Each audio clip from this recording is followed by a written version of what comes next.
ओम शांति। आज के वीडियो में फिर से मैं आपके लिए एक बहुत ही सुंदर टॉपिक लेकर आया हूं, जो कि कल की मुरली से 13/10/2024 की मुरली से है, जो रिवाइज डेट है 11 मार्च 2002। भगवान कहते हैं विशेषताएं विशेषताएं परमात्म देन है और इन्हें सेवा में अर्पण करो। जी हाँ भाइयों बहनों, हमें अपने अंदर जो विशेषताएं हैं उसका तो अभिमान करना ही नहीं चाहिए। ये जो भी विशेषताएं हमारे अंदर हैं वो बाबा की देन है, भगवान की देन है। भगवान ने हमारे अंदर विशेषताएं भरी हैं और भगवान कहते हैं कि बच्चे, आपके अंदर सबसे बड़ी विशेषता क्या है पता है? कि आप भगवान के बच्चे हो। हमें किसी को भी देखते हुए उसकी अवगुणों को अवगुणों को नहीं देखना है। हमें सिर्फ और सिर्फ उसकी विशेषता देखना है। अगर कोई भी विशेषता नहीं है तो सिर्फ एक विशेषता देखनी है, वो है कि मैं भी बाबा का, भगवान का बच्चा, वो सामने वाला भी भगवान का बच्चा। तो बाबा ने एक प्रश्न पूछा कि क्या तुम अपनी अंदर जो विशेषताएं हैं उसको जानते हो? अगर जानते हो तो हाथ उठवाया, हाथ उठाओ। बहुत अच्छा। उस विशेषताओं को क्या करते हो? आपके अंदर कोई विशेषता है क्या? तो पहले बात तो उसको जानते हो। करते क्या हो? जानते हो, बहुत अच्छा। मानते हो, बहुत अच्छा। लेकिन उन विशेषताओं को क्या करते हो? सेवा में लगाते हैं। किसी ने जवाब दिया तो और रीति से यूज तो नहीं करते हो ना। यह विशेषताएं परमात्म देन है। परमात्म देन सदा विश्व सेवा में अर्पण करनी है।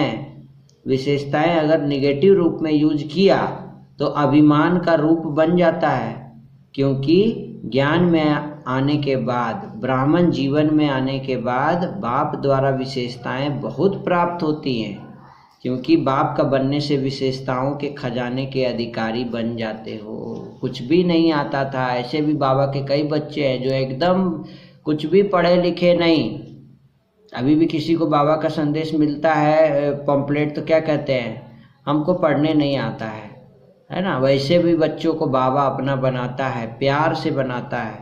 तो हमारे अंदर जो भी विशेषताएं हैं उसमें बहुत ज़्यादा वृद्धि हो जाती है। बाबा के बनने के बाद ऑलराउंडर बन जाते हैं, बहुत सेवाएं करने लग जाते हैं। जो नहीं भी जानते हैं वो भी करने सीख जाते हैं।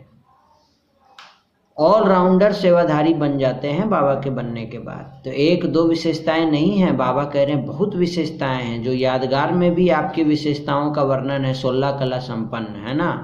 तो सिर्फ बाबा कह रहे हैं 16 भी नहीं, 16 कला संपूर्ण नहीं, सर्वगुण संपन्न। संपूर्ण निर्विकारिता का डिटेल है। कहने में आता है संपूर्ण निर्विकारी, लेकिन संपूर्ण में भी कई डिटेल है, कहने में भी आता है।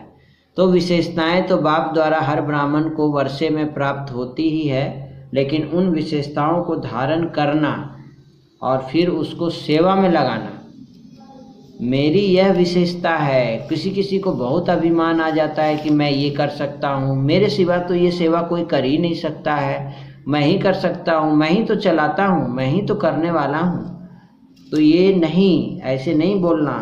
परमात्म देन है। क्या है? परमात्मा की देन है। भगवान ने मेरे अंदर ये विशेषता भरी है, जो विशेषता को भगवान के काम में ही यूज करना है। परमात्म देन समझने से विशेषता में परमात्म शक्तियाँ भर जाती हैं। जैसे किसी को बहुत अच्छा गीत गाते हैं, कोई बहुत अच्छा पेंटिंग बनाते हैं, चित्र बनाते हैं, तो अगर उसको आप अपना समझेंगे, मेरा समझेंगे, तो विशेषताएं कम होने लगेंगी। अगर आप परमात्मा की देन समझेंगे तो विशेषता में परमात्म शक्तियां भर जाती हैं। मेरी कहने से अभिमान और अपमान दोनों का सामना करना पड़ता है। किसी भी प्रकार का अभिमान, चाहे ज्ञान का, चाहे योग का, चाहे सेवा का, चाहे बुद्धि का, चाहे कोई गुण का, जिसमें भी अभिमान होगा उसकी निशानी, उसको अपमान बहुत जल्दी फील होगा। तो ये समाधान बाबा ने ये भी बता दिया कि अगर आपके अंदर बहुत ज़्यादा फीलिंग आती है अपमान की या अभिमान की, तो समझ जाइए कि आप कौन सा ज्ञान आपको धारण करना है। सिर्फ एक ही ज्ञान धारण करना है, मेरा कुछ नहीं, मेरा सब कुछ तेरा, है ना। गीत गाए थे ना हम लोग आरती में, तेरा तुझको अर्पण क्या लागे मेरा। तो यही वो ज्ञान छुपा है उसमें कि अगर हम सब कुछ अर्पण कर दें, भगवान का है, तो अपमान का फीलिंग, अभिमान का फीलिंग नहीं आ सकता। तो बाबा कह रहे आप सब तो विशेष आत्माएं हो, अर्थात परमात्म देन के अधिकारी आत्मा हो। तो हमें क्या सीख मिला इस वीडियो से कि हमें अपनी विशेषताओं को देखना है, परमात्म याद से उसको निखारना है और दूसरों की विशेषता को देखना है, दूसरों में भी कोई दोष नहीं देखना है और अपने विशेषताओं पर अभिमान नहीं करना, उसको सेवा में लगाना है, तो वो शक्तियाँ उसमें बढ़ जाती है और कभी अपमान और अभिमान की फीलिंग नहीं आएगी। तो अपमान और अभिमान की फीलिंग नहीं आएगी तो हमेशा खुश रहेंगे, हमेशा हैप्पी रहेंगे। ओम शांति।